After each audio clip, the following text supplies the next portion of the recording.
இறந்து பிறந்த குழந்தையோட சடலத்தை ஒரு அட்டைப்பெட்டியில வச்சு பெற்றோர் கையில கொடுத்திருந்திருக்காங்க. இந்த சம்பவம் குஜராத்லயோ யூபிலயோலாம் நடக்கல. நம்ம தமிழகத்துல சென்னையில இருக்க கீழ்ப்பாக்கம் அரசு மருத்துவமனையில தான் நடந்திருக்கு. இது என்னதான் ஒரு கவலைக்கிடமான விஷயமா இருந்தாலும் இதுல நம்ம கவனிக்க வேண்டிய இன்னொரு முக்கியமான விஷயம் இருக்கு. சென்னையில சில வாரங்களுக்கு முன்னாடி புயல் வந்தது. அதனால பெரிய அளவுல பாதிப்பு இல்லை, தண்ணி எல்லாம் சீக்கிரமா வடிஞ்சிருச்சுன்னு நம்ம என்னதான் சொல்லிட்டு இருந்தாலும் வட சென்னை மாதிரியான இடங்கள் இன்னும் அதுல இருந்து மீண்டு வரல அப்படின்ற உண்மையை நம்ம ஏத்துக்கிட்டு தான் ஆகணும். அப்படி இன்னும் புயலோட பாதிப்புகள்ல இருந்து மீண்டு வராத வட சென்னையில இருக்க புளியந்தோப்பு என்ற பகுதியில மசூத் மற்றும் சௌமியா என்ற தம்பதியினர் வசித்து வந்திருக்காங்க. சௌமியா பிரெக்னண்டா இருந்ததுனால டிசம்பர் 5ஆம் தேதி அவங்களுக்கு பிரசவ வலி ஏற்பட்டு இருந்திருக்கு.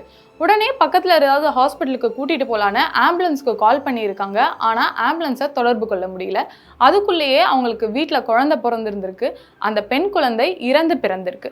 உடனே பக்கத்துல இருக்க ஆரம்ப சுகாதார மையத்துக்கு போய் பார்க்கலான்னு போய் பார்த்தப்போ அதுவும் பூட்டு போட்டு இருந்திருக்கு.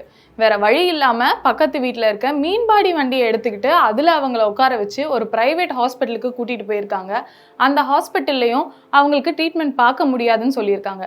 பல காவல்துறையினர் வலியுறுத்தினதுனால அவங்களுக்கு ஃபர்ஸ்ட் எய்ட் பண்ணி குழந்தையோட சடலத்தையும் சுத்தம் பண்ணி ஒரு அட்டைப்பெட்டியில போட்டு அவங்க கிட்ட கொடுத்துருக்காங்க. அதுக்கப்புறமா மேலும் சிகிச்சைக்கு கீழ்ப்பாக்கம் அரசு மருத்துவமனைக்கு அனுப்பியிருக்காங்க. அந்த மருத்துவமனைக்கு போனதும் சௌமியாவை உள்நோயாளிகள் பிரிவில் அட்மிட் ஆக சொல்லியிருக்காங்க. அதுக்கப்புறமா குழந்தையோட சடலத்தை பிணவரையில கொடுத்துருங்கன்னு சொல்லியிருக்காங்க. 2-3 நாட்கள் ஆகியும் குழந்தையோட சடலத்தை பெற்றோர் கையில கொடுக்காமலே இருந்திருக்காங்க.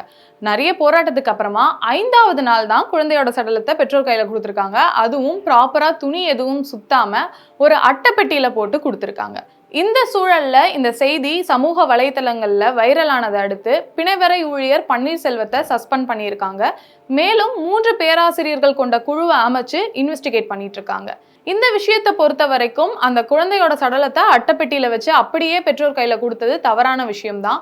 ஆனா இதுல நம்ம கவனிக்க வேண்டிய, சரி செய்ய வேண்டிய இன்னும் ஒரு முக்கியமான விஷயம் இருக்கு. எடுத்துக்காட்டுக்கு அவங்க முதல் தடவை கால் பண்ணும் போதே ஆம்புலன்ஸ் கனெக்ட் ஆகி இருந்தாலோ இல்ல பக்கத்துல இருக்க சுகாதார மையம் திறந்திருந்தாலோ அந்த குழந்தையோட உயிரையே நம்ம காப்பாத்தி இருக்கலாம். இப்படி இருக்க சின்ன சின்ன பிரச்சனைகள் எல்லாத்தையும் சரி பண்ணாலே பெரிய பிரச்சனைகள் எதுவும் ஏற்படாம இருக்கும்.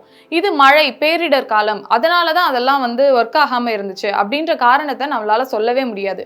ஏன்னா மருத்துவத்தை பொறுத்த வரைக்கும் மற்ற சாதாரண நாட்களை விட பேரிடர் காலங்கள்ல தான் ரொம்பவும் ஆக்டிவா ஒர்க் பண்ணணும். அதனால இது மாதிரி இருக்க சின்ன சின்ன பிரச்சனைகள் எல்லாத்தையும் அரசாங்கம் உடனடியா இன்வெஸ்டிகேட் பண்ணி சரி செய்வாங்கன்னு நம்புவோம்.